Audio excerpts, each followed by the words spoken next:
माननीय सभापति महोदय, आज 193 के तहत कोविड के लिए चर्चा हो गया, आपने करा रहे हैं।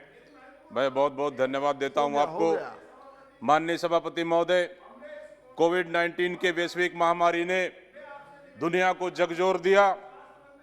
हमारे देश, यह बीमारी हमारे देश की नहीं, बाहर की आया हुआ बीमारी है। ठीक है। माननीय सभापति महोदय, हमारे देश में कोविड आया भी नहीं था, लेकिन हमारे नेता माननीय राहुल गांधी जी ने कहा था, सबसे पहले सरकार को चेतावनी दी कि सरकार उचित पहल करे, क्योंकि बड़ा महामारी आने वाला है, देश संकट में आएगा। लेकिन ये सरकार कभी गंभीर नहीं हुई और देश को संकट में डाल दिया। माननीय सभापति महोदय, पहली लहर आया, आनन फानन में असफल लॉकडाउन लगाया गया। माननीय सभापति महोदय, मैं कहना चाहता हूं इस सरकार से, लॉकडाउन लगाना सही था, लगाना चाहिए। क्या मुख्यमंत्रियों से सलाह लिया? क्या बाकी जनप्रतिनिधियों से सलाह लिया? क्या विपक्षी पार्टियों से राय मशवरा हुई? नहीं हुई। सरकार को पता भी नहीं थी कि कितने लोग बाहर मजदूर आके फंसे हुए हैं, इस प्रदेश से उस प्रदेश से, उस प्रदेश से दूसरे प्रदेश से। जब लॉकडाउन लगा तो तब भी 8 से 10 दिन पूरे मजदूर इंतजार करते रहे, लेकिन विश्वास जब टूट गया, पूरे मजदूर पैदल चलने को मजबूर हुए। माननीय सभापति महोदय, खाने को उनके पास दाना नहीं, पीने के लिए पानी नहीं, चप्पल तक नहीं, पैरों में छाला पड़ गए। ये सरकार की विफलता है माननीय सभापति महोदय। माननीय सभापति महोदय, और जनता को सड़कों पर छोड़ दिया गया मरने के लिए।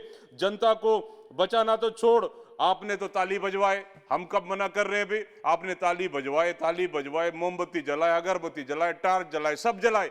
क्या निकला बताइए? कोरोना भागा इससे। माननीय सभापति महोदय, आपका ताली और ताली, अगरबत्ती, मोमबत्ती सब जुमला निकला है माननीय सभापति महोदय। और दूसरी लहर, ये पहली लहर तो निकल गई माननीय सभापति महोदय, दूसरी लहर आया। दूसरी लहर ने तो देश को तहस नहस कर दिया। पहले से ही आशंका थी दूसरी लहर आएगी, लेकिन सरकार इसके लिए गंभीर नहीं थी। सरकार सिर्फ चुनाव की तैयारी कर रही थी। माननीय सभापति महोदय, देश की जनता अपनी जान बचाने के लिए कोविड से लड़ रहे थे, और आप पश्चिम बंगाल में पूरे देश के प्रधानमंत्री से लेकर मंत्रिमंडल, आप चुनाव लड़ रहे थे। माननीय सभापति महोदय, देश में अस्पताल नहीं है, 10 बेड नहीं, ऑक्सीजन नहीं है, वेंटिलेटर तक नहीं है, लोग सड़कों पर पड़े हुए हैं, मरीज बनकर पड़े हुए हैं। इस सरकार को बिल्कुल कहीं चिंता ही नहीं है। माननीय सभापति महोदय, देश में एक ऐसा भी तस्वीर आया कि एक बहन अपने पति को बचाने के लिए, उनके पास ऑक्सीजन नहीं है, मुंह में सांस देती रही, लेकिन लास्ट तक अपने पति को नहीं बचा पाई। माननीय सभापति महोदय, तब भी माननीय प्रधानमंत्री जी, आप पश्चिम बंगाल में भाषण देते रहे। यूपी में लोगों ने लाशों की ढेर लगे, दफनाने के लिए जगह नहीं, कुत्ते लाश नोचते रहे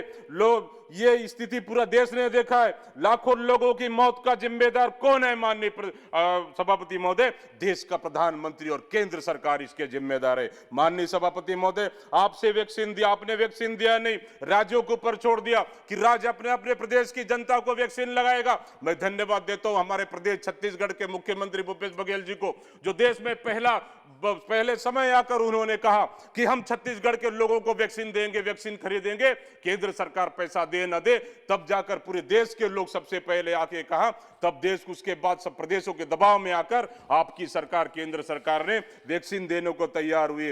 यही नहीं माननीय सभापति महोदय, मैं एक उदाहरण और देना चाहता हूं कि मेरे क्षेत्र लोकसभा में एक टीचर थे माननीय सभापति, अस्पताल में भर्ती हुए, उनको कोविड हुआ और उनकी पत्नी भी अपने घर में क्वारंटाइन थी। जब उनकी मौत हुई और उनको पति की मौत की सदमा में उनकी पत्नी की भी मौत हुई। बेचारी 2 बच्ची थे, एक 5 साल का और एक 3 साल की। उनको पता भी नहीं, उनके माँ और पिताजी दोनों खत्म हुए। वो बिल्कुल सवेरे 8-9 बजे तक घर में पड़े रहे, रोते रहे, उनको पता भी नहीं है। ये हालत हम लोगों ने देखे माननीय सभापति महोदय। लेकिन इस स्थिति को देखते हुए छत्तीसगढ़ के मुख्यमंत्री माननीय भूपेश बघेल जी ने उन बच्चों के मदद के लिए महतारी दुलार योजना के माध्यम से उन बच्चों का पूरा खर्च उठाने का निर्णय लिया। माननीय सभापति महोदय, तीसरी लहर आने को है। निश्चित रूप से बच्चों के लिए सरकार ने क्या तैयारी किया है, इस सरकार को बताना चाहिए। माननीय सभापति महोदय, कहीं आपका प्लान ये तीसरी लहर के चक्कर में, तीसरी लहर को छोड़कर, बस 1 मिनट में अपनी बात खत्म कर रहा हूं माननीय सभापति महोदय। माननीय सभापति महोदय, ये तीसरी लहर की क्या तैयारी है, सरकार को करना चाहिए। सामने यूपी चुनाव है, कहीं आपका यूपी चुनाव का मिशन तो नहीं है, फिर भाषण देने तो नहीं जानेंगे यूपी चुनाव में। माननीय सभापति महोदय, ये ओमिक्रॉन का दस्तक हुआ है, सरकार इसके गंभीरता से निपटे, क्योंकि दूसरी तीसरी लहर से देश की जनता डरी हुई है, देश की जनता भुगती है। माननीय सभापति महोदय, आपको क्या जाता है माननीय सभापति महोदय? मैं अंत में बस खत्म कर रहा हूं माननीय सभापति महोदय, क्योंकि आप जब नाकाम रहेंगे देश के टीवी में आकर कहेंगे, रोएंगे माननीय सभापति महोदय, हमने ये किया वो किया। अब आंसू बहाने से आपका देश नहीं चलेगा माननीय सभापति महोदय, आपको ये गंभीरता से इसको निपटना पड़ेगा।